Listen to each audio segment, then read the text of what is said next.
Hello, everybody. Welcome back, Twitch and YouTube. Don't sound so excited. I never do. They expect it from me at this point. Just a very good, I'm Fuzzy. monotone. I think you would make a very good, like the blue, not the Blue Devils, the Blue Angels. You know, when they're doing their flying, they always have that person who's telling them the moves. Pull back. I'd be very good. Slowly. I'd be very good to give the weather and right. traffic at 3 a.m. on the radio. Yeah, no, I wouldn't think so. That would You'll be. put everybody to sleep. That's the perfect job for me. No, not at all. It's good to be calm and not be. On what is it? The public broadcasting stations on the radio. Hello and welcome back. Yes, NPR News. There we go. There you go. Welcome back to NPR News. I'm never going to do that, so it's okay. This is as close as I'm going to get to the radio. This is better than radio. Exactly. This is interactive radio, live.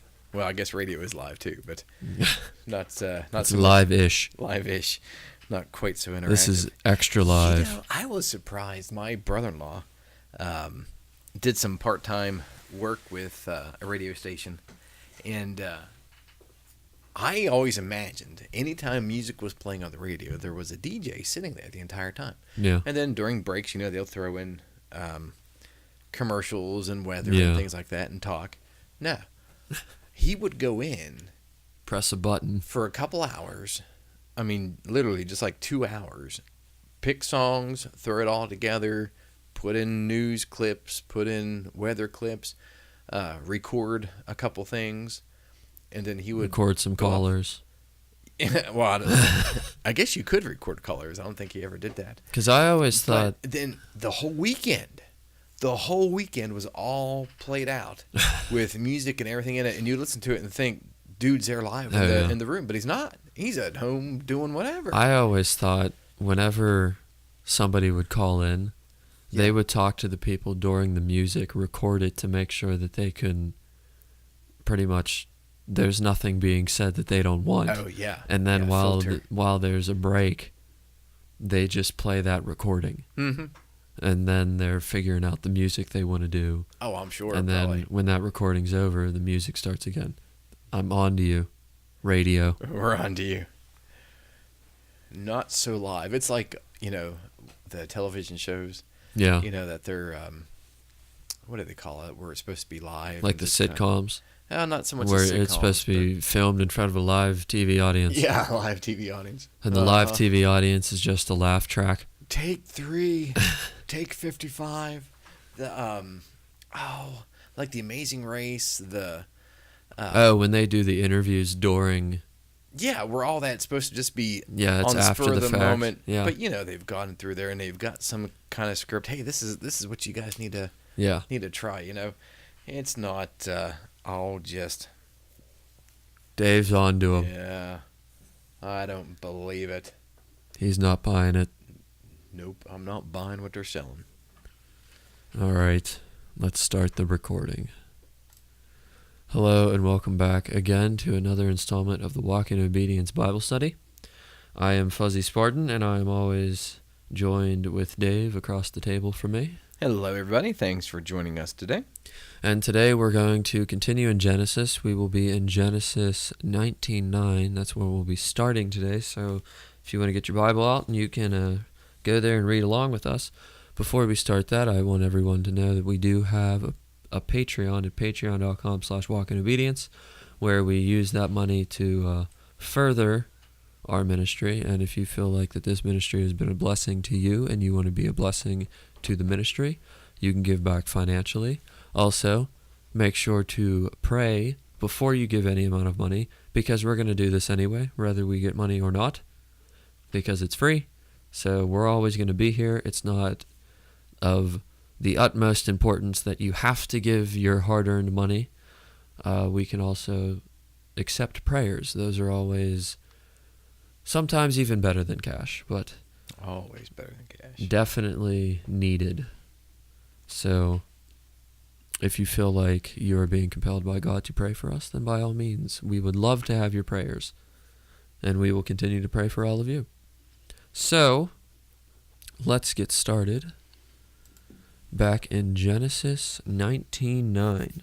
All right. Well, Let's not get started.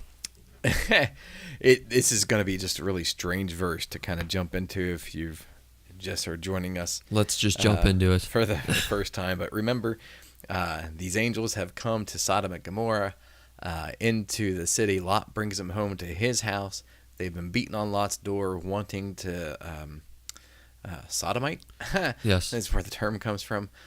These angels, these men that are there in his house, so they can know them carnally. Well, they want to have relations, carnal relations with them. And they're beating on the door. He tries to give his daughters to them to appease them. That doesn't work, and that's where we pick off. And in verse 9 it says, "Get out of our way," they replied. "This fellow came here as a foreigner, and now he wants to play the judge. We'll treat you worse than them." They kept bringing pressure on Lot and moved forward to break down the door. All right. You see the aggressiveness Yes. of these people. They're not going to give up.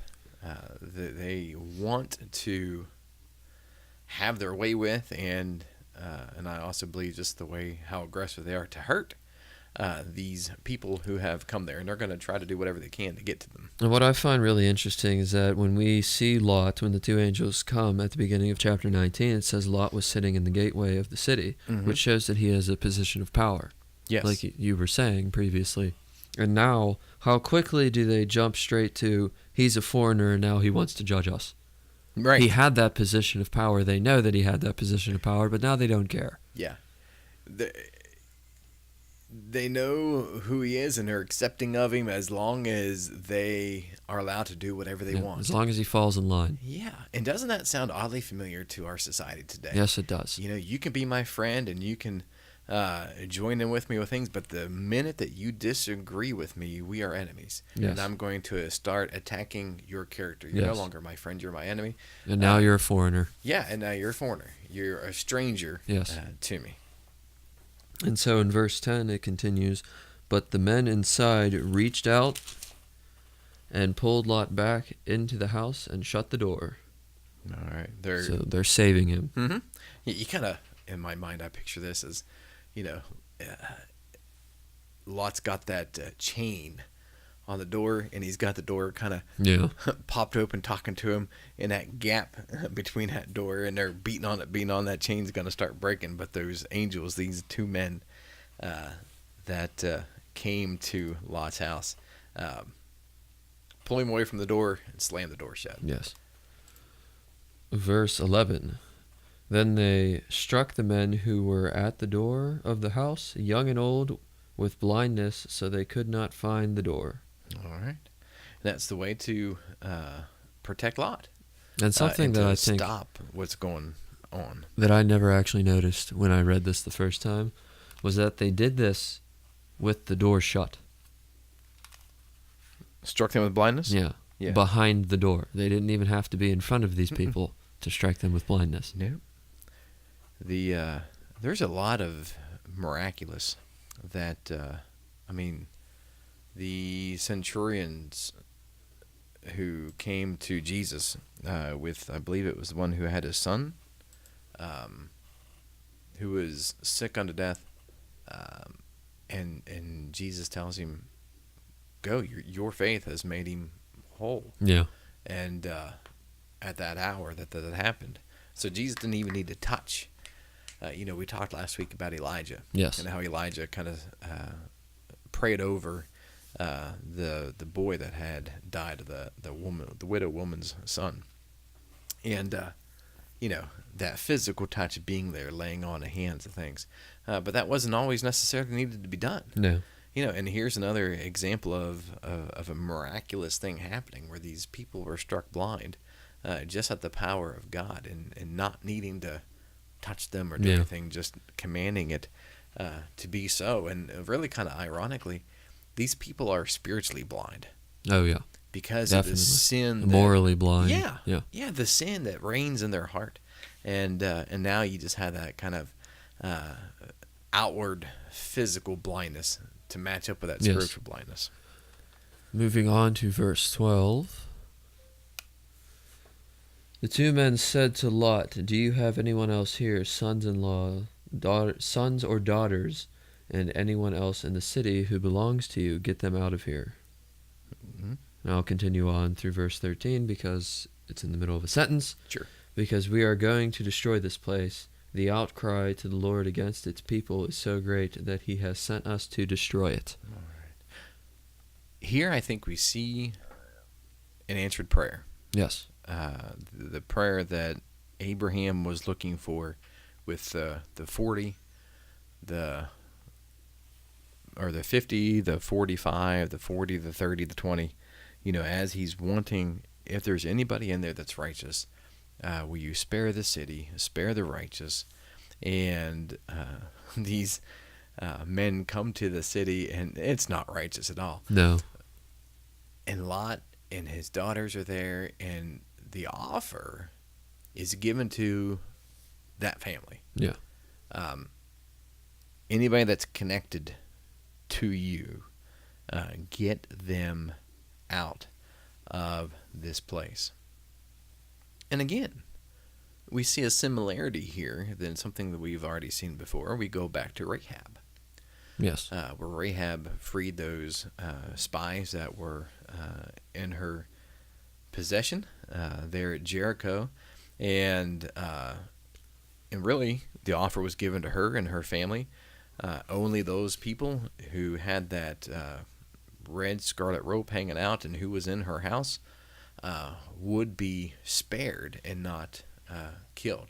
And they were to stay there in this room, which is a little bit opposite from here. They're supposed to get out of the city because the whole city is going to be destroyed here. In this case, it's Sodom and Gomorrah. And like I said before, I feel like Abraham kept going further and further lower with the amount of people when he was bargaining, you might say, with God. Mm-hmm. Because I think he really thought the only righteous people in there were Lot and his daughters. Yeah. Yeah, there were and there were some that were able to, she's got a good, who could be saved. Yes. Those righteous were there, and thankfully they weren't as, I'll say it this way because we're going to find out there's some issues. They weren't as marred and scarred from the sin of Sodom and Gomorrah that they didn't choose to stay there. Although there were some who did choose to stay there from this family. Yeah. And verse 14, so Lot went out and spoke to his sons-in-law who were pledged to marry his daughters. He said, "Hurry and get out of this place because the Lord is about to destroy the city." But his sons-in-law thought he was joking. Yeah, see, there's the issue. Hello, Mother. Hey, how's it going? Glad you could join us. Where did the sons-in-law come from? I don't know. I assume they were men of Sodom and Gomorrah. That is some kind of joke, too. Yeah, right. I mean, you're going to destroy the city. Oh, you're funny. But so easily dismissed. But again, we warn people today of the coming destruction of the world and the coming judgment. Yeah. And that God exists, that you need to have a belief in Jesus Christ so that you don't suffer the consequences of rejecting God in eternal hell. But people laugh at us today. Yeah. Oh, yeah, you're just joking. It's not a joke, friends. This is something that really happens. This verse also tells me that not everybody saw what happened between the two angels and the mob. Why would you question, right? Somebody who's telling you the world is going to be destroyed. If you just saw this. Yeah. That's what I'm getting from this. Apparently not everybody saw these events happen. Mm-hmm. Because like you just said, why? Obviously something's going to happen. Yeah. Because you wouldn't think it was a joke at that point. If they had that miraculous ability to strike these people, both young and old, blind, right, who had perfect eyesight before, then they're not going to be lying to you. Yeah. Not going to be making this joke, but I think the sons-in-law, at least, maybe they were natives of Sodom and Gomorrah. We're not really told. I assume that just because when Lot was younger and traveled to this place, that I assume his daughters didn't have, had married at the time, but they found their spouses there in Sodom and Gomorrah, and so they're maybe indoctrinated with the ideals of Sodom and Gomorrah, and they don't want to leave it. They don't believe God's going to do this. I mean, who's God? It's an immoral city. Yes. So verse 15. With the coming of dawn, the angels urged Lot, saying, "Hurry, take your wife and your 2 daughters who are here, or you will be swept away when the city is punished." All right. So they know the son-in-laws aren't going to go. So take those people who are connected with you and who will listen and get out, because we're going to do this thing. And I wonder what the delay was, because I don't know the time frame. I mean, they came to the city. It was evening when we open in chapter 19, verse 1. That was evening, and now all night long is this event of the people beating on the door, this all night long of maybe persuading the sons-in-laws to come with them, and they just won't. But now morning's coming. It's time for action. And verse 16, when he hesitated, the men grasped his hand and the hands of his wife and of his 2 daughters and led them safely out of the city, for the Lord was merciful to them. All right. So even at that point, when they were like, "You need to go now," still was kind of like, Yeah, still dragging the feet. So they just grabbed him and said, "You're leaving now." Just as a parent does to a child. When you're in the toy aisle at Walmart and they're like, "Oh, I don't want to go." It's time to go. Yes. You grab their hand and persuade them a little bit. All right, let's go. And so they finally get out of the city. Moving on to 17. As soon as they had brought them out, one of them said, "Flee for your lives. Don't look back and don't stop anywhere in the plain. Flee to the mountains or you will be swept away." All right. So there's hesitation. And so it seems like these angels, these men that took Lot and his family by the hand and just pulled them right outside the walls of the city. And then now they're outside the city. All right, time for you to run. Yeah. Time for you to get as far away from here as you possibly can. How many warnings do they need at this point? Yeah, but you imagine, I don't know how long Lot and his family were there, but that's home. Yeah. Just to leave home, to leave what you know behind, and to know that it's going to be completely destroyed. It would be hard. Yeah. To do that. You're going to have definitely mixed feelings about it, about what's going to happen, and maybe not completely understanding the actual devastation of destruction that's coming. All right, verse 18 says, "But Lot said to them, 'No, my lords, please, your servant has found favor in your eyes, and you have shown great kindness to me in sparing my life. But I can't flee to the mountains. This disaster will overtake me, and I'll die.'" All right, so now Lot begins to plead.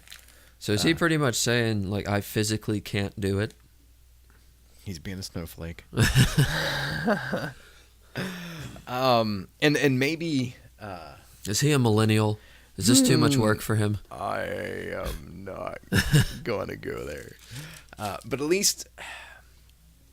maybe fear of this area, not wanting to go to the mountains, fear some people that live up in that area, the difficult terrain. He's had it pretty easy, his life. Yeah. Abraham taking care of him, Abraham rescuing him. Yeah. When he had the choice to choose between a difficult land to have to farm, he chose the good land that was fertile. And so, maybe... he's lazy. Maybe just a little bit, that kind of, not to pick on, not all millennials are under that umbrella, but... the most of them are. the stereotypical, Yes. that we often think about when we talk about. And I'm allowed to say that. I'm a term. millennial. Okay.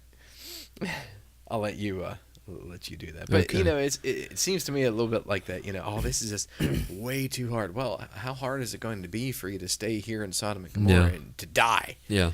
Dude, really, seriously, get out of Dodge, and go up to these mountains where you're going to be kept safe. So he pleads with these men to allow them to not have to go up there. And since I read verse 19, I'll move on to verse 20. Okay. Look, here is a town near enough to run to, and it is small. Let me flee to it. It is very small, isn't it? Then my life will be spared. All right. And again, right? You see that really kind of mindset. Oh, I'm going to die if you make me go up there. But if you let me go here, all right, I'll live. I feel like this small town is like right outside of the walls of Sodom. Well, You see that town over there? Yeah, I'll go there. yeah. Well, we can run there. Yeah. Right? And so it's not that far of a distance. And so that's where he's running to go. And that's where they end up first, in that city that we find here in a little couple verses in the city of Zor. I feel like one of the angels looked at the other one and said, why does he want to save them again? That's a very good possibility. Very good possibility. Quit arguing with us. Just get going. And you want to like smack him in the head.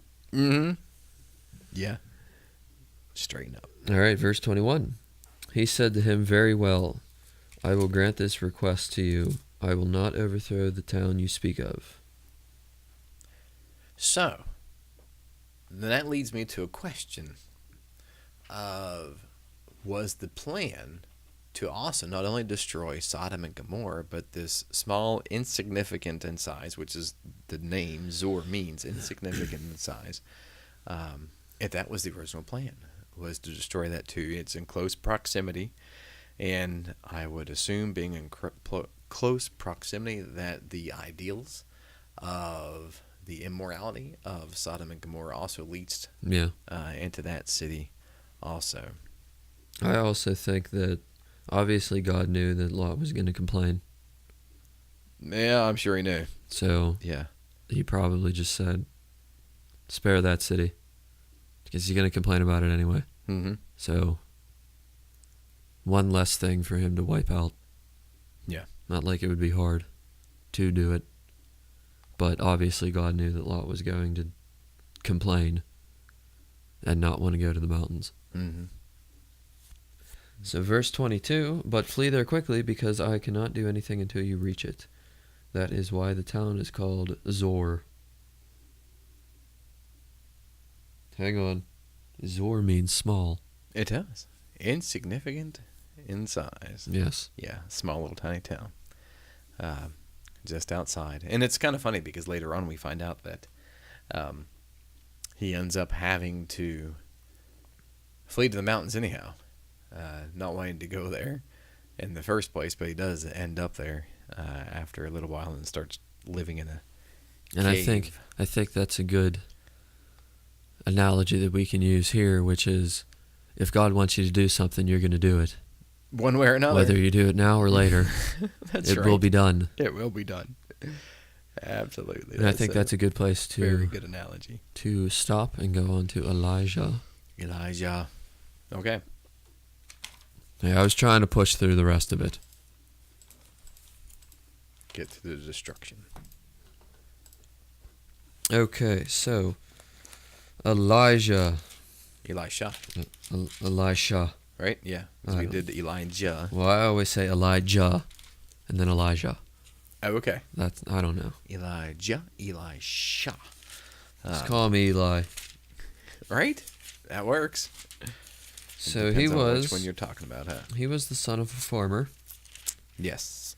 And we'll dip back into Elijah a little bit here. Mm-hmm. This is all in 2 Kings is kind of a good place to pick up on Elisha. So, quickly, Elijah went to Elisha,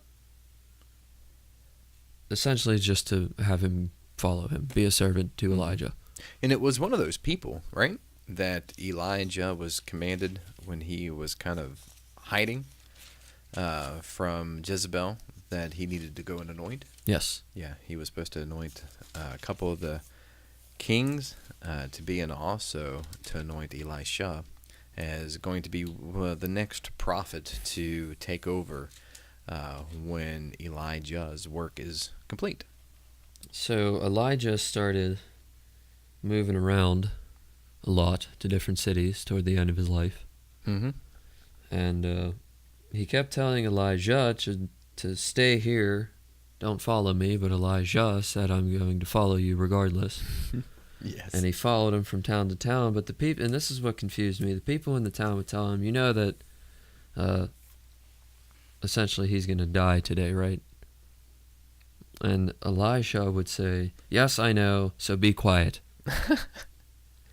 Was he saying that because he wanted to be able to take in everything that Elijah was saying with the little bit of time that they had left? And I cannot be bothered with other people talking to me.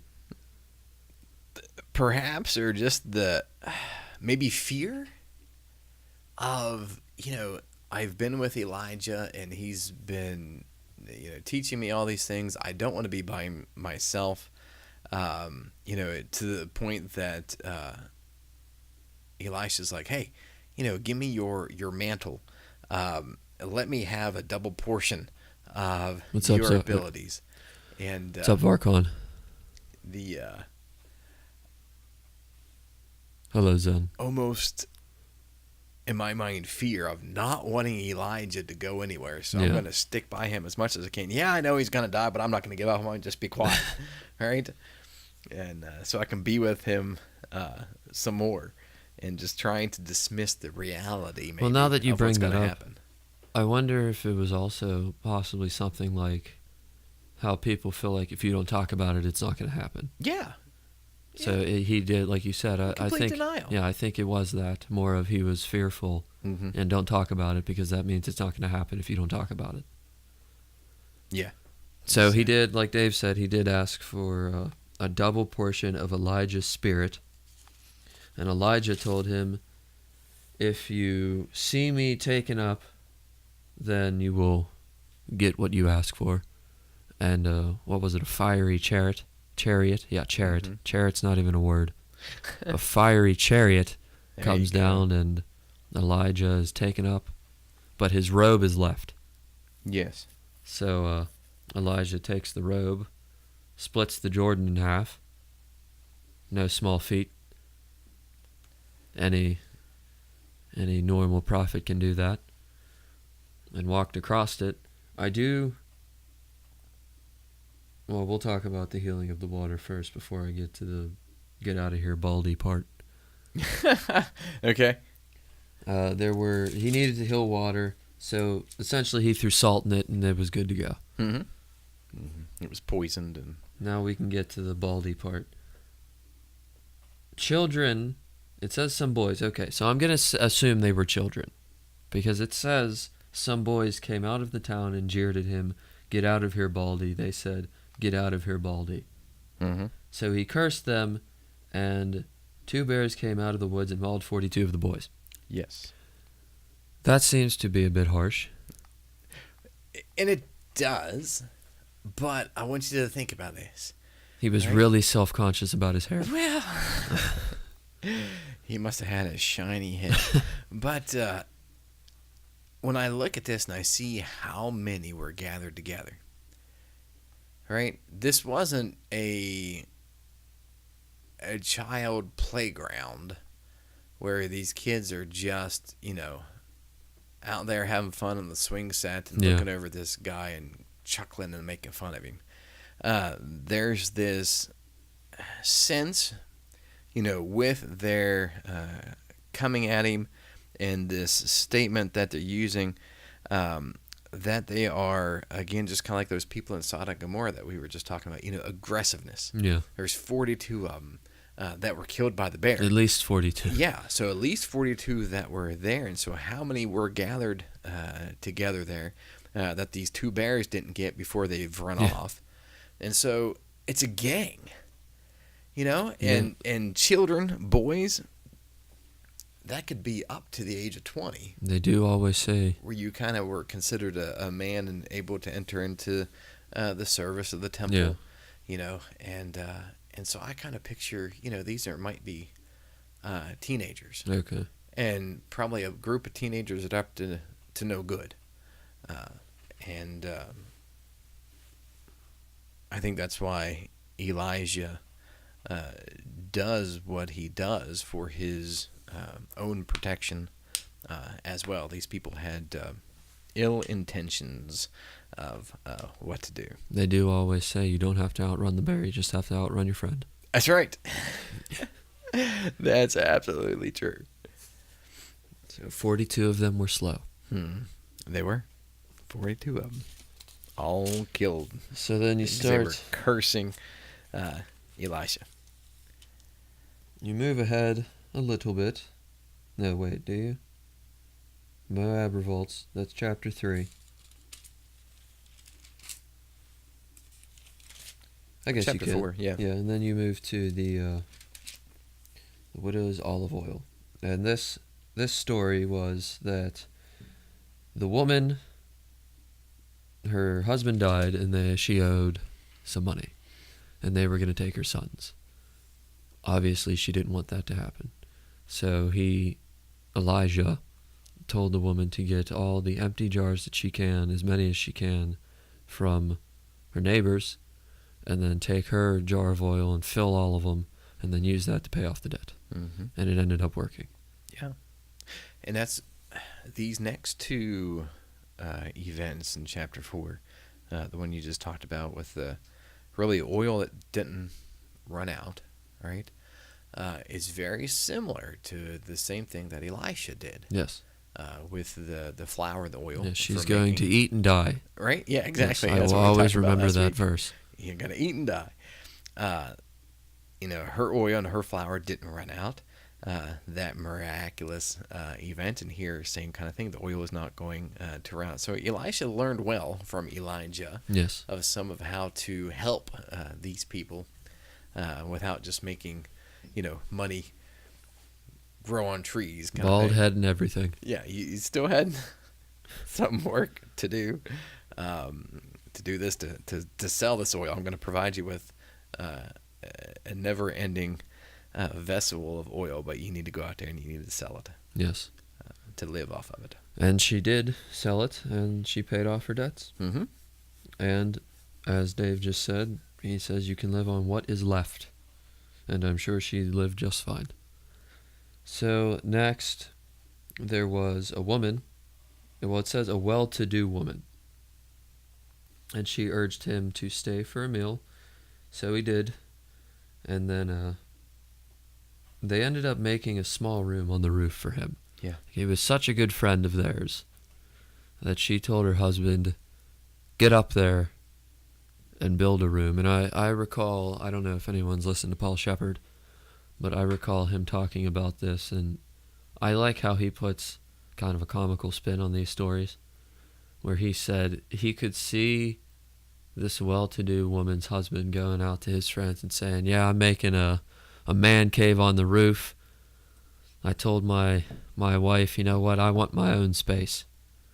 So I'm going to get up there and make that, and he's probably building it and feeling all proud, and then Elijah comes and sleeps in it because it's actually for him.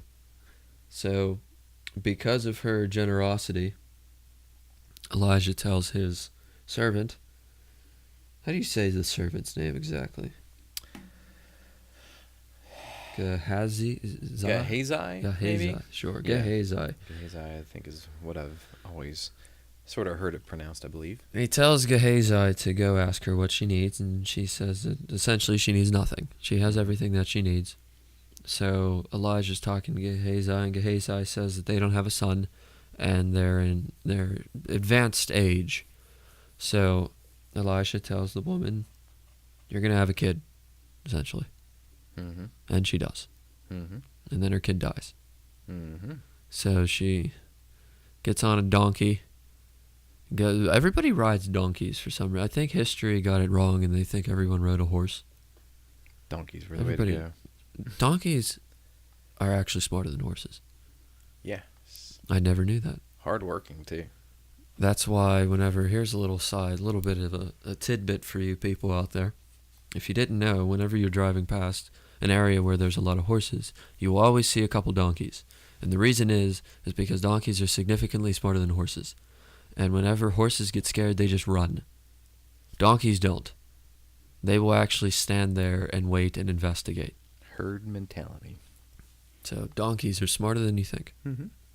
So the donkey in Shrek was smarter than everyone thought. But they're stubborn. Yes, that too. As well. That's probably why they don't run. That's why we breed them with horses and make them mules. Yes. So they don't run and they're not as stubborn.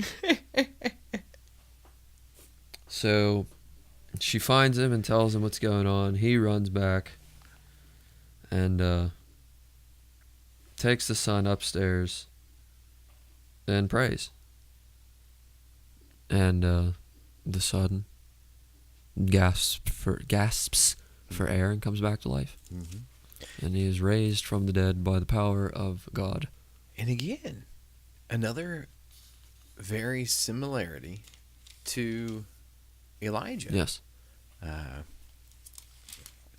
With healing of the son that had died.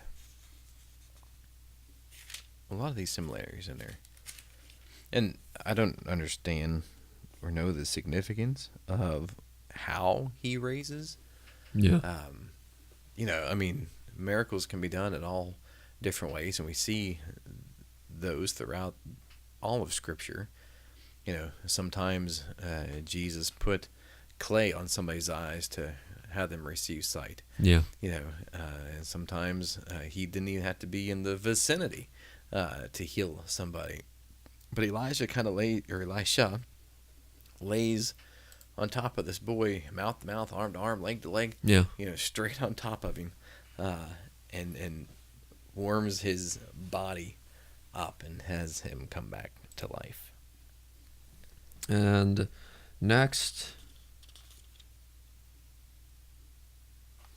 they're starting to cook some soup. Funky soup. Yes. Some soup in Gilgal. And they went out into the fields to gather some herbs and found a wild vine and picked as many of its gourds as his garment could hold. Mm-hmm. But they didn't really know what it was. That's not a very smart thing to do. Yes, he just saw something and said that. That looks good. Well, it has a lot of stuff on it. Take it. We'll try to cook that and see if it's edible. And it wasn't. No. And so Elisha, I always do that. Elisha had to put some flour in it, mixed it up, and it was safe to eat. Yeah. And here, I think this is kind of important to notice that it's not the salt. Yes. That is this all of a sudden healing power for the water. Yeah. It's not the flour. That's this healing power for this stew. The flour isn't going to change the stew at all. Might thicken it a little bit. Yeah, right. And it's not going to take the poison No. Out of it at all. The salt's not going to take the poison out of the water, but this is God's handiwork that is allowing these things to happen. I think Elisha was just so in tune with God that God said salt, so he went and got salt and used it, or God said the flour, and he went and got the flour and used it. Mm-hmm. I think it was a matter of he was just so in tune with God's speaking, what God was saying to him. Yeah. And I also wonder, too, that had, Elisha made some concoction of different vines, different herbs, different spices, got these random things that people are like, what is he doing? What's he putting together? Making some kind of anecdote, if you will, Yes. For this poisonous stew. Then people could say, oh, well, Elijah's just a smart dude. Yeah. He's just a chemist. Exactly. But taking flour, everybody knew what flour was. Yeah. Everybody knew there wasn't anything special about flour. They've cooked with flour to make all kind of bread. Yeah. And so, all right, well, Elijah, why are you putting flour in And this that- poison stew, and how is that going to fix anything? It's not. And now But that- by now- the power of God. Now that you bring that up, this was probably also flour that they probably used in the bread that they were eating. Right. So they all knew that there was nothing special about this flour. Exactly. And I think that would be a reason why God would say, all right, I want you to use that flour. Because everybody knows there's nothing going on with that flour right now. It's just flour. It probably wasn't all-purpose flour. They couldn't bleach their stuff then. But being that people were probably sitting there with a piece of unleavened bread in their hand and soup in front of them, and then he just throws flour in it and it's fine, they knew that there had to be something going on there. Yeah. That was beyond them. Yes, exactly.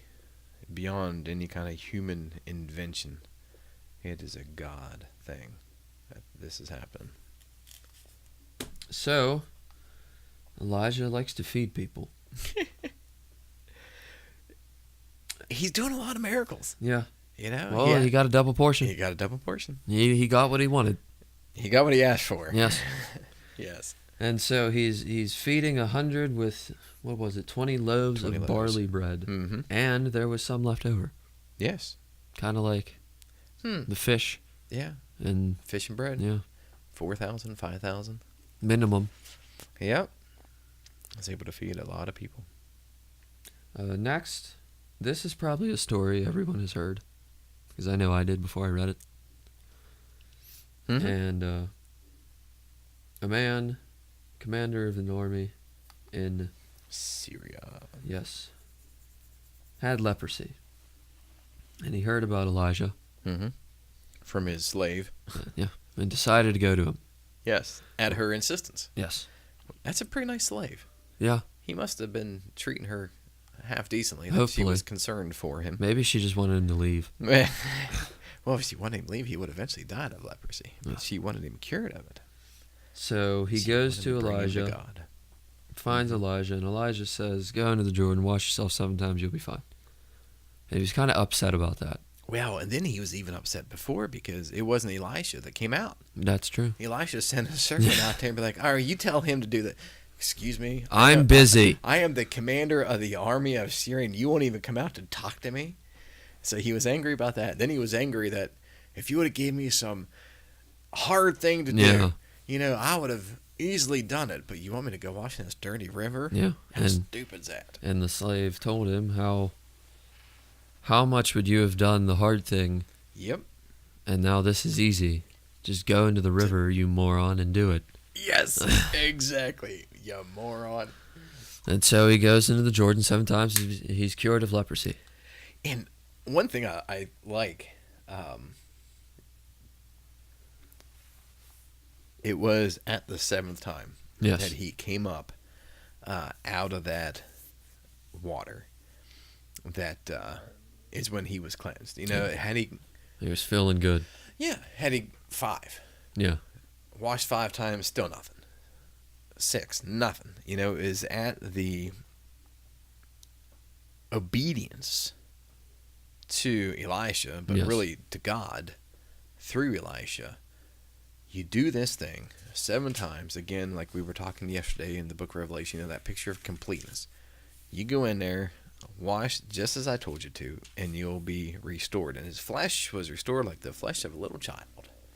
And he wanted to reward Elijah, but Elisha said, no, Yep. you keep your stuff, you go.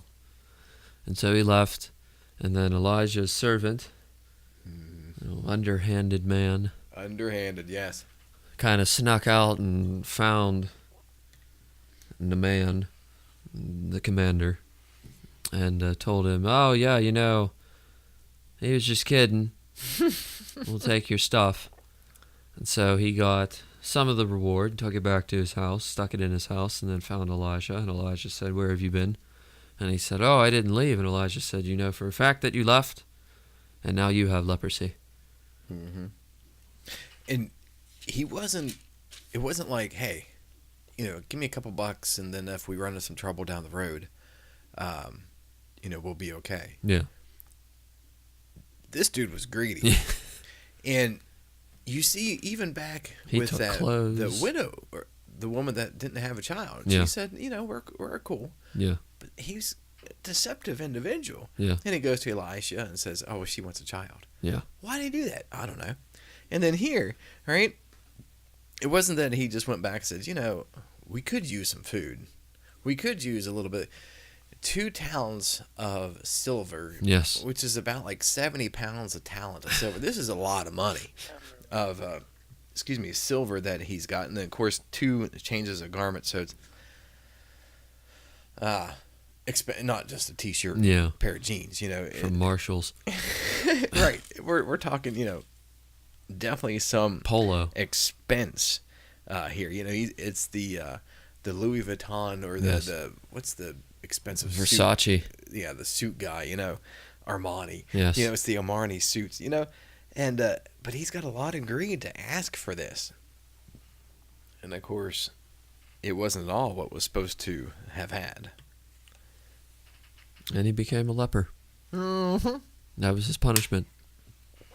Here's some irony right there. So I think that's a good place to cut off Elisha until next week, and we can finish him out. Okay. I love chapter 6. So thank you, Chapter 6 is awesome. everyone, for being here. Twitch chat, just so you know, we will be doing the Q&A, so if you have any questions, please put them in chat now. Thank you, YouTube, for hanging out with us and taking the 40 minutes to listen. And thank you, Podbean, for being as faithful as you are with listening to our podcast. Thank you, Dave. Yeah, absolutely. Thank you guys for always being here and joining in with us. And I appreciate always being able to be part of this. Yes. Well, we absolutely are happy to have you. So I will see all of you next week, hopefully. As always, God bless, and I'll see you. See you guys. Take care.